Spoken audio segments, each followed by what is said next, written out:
අද අපි හිතුවා දිය ඇල්ලක් බලන්න යන්න.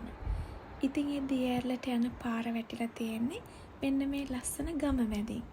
ඉතින් අපි චුට්ටක් නැවතුණා. මේ ගම හරිම ලස්සනයි.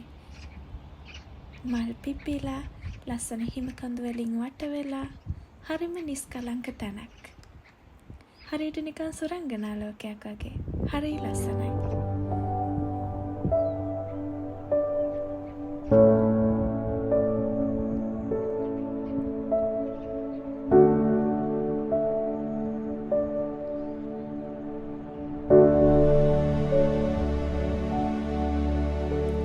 චුට්ටක් නැවතිලා කෝපි එකක් බොන අතරතුරේ වාහනේත් පොඩ්ඩක් චාර්ජ් කරගන්න හිතුවා.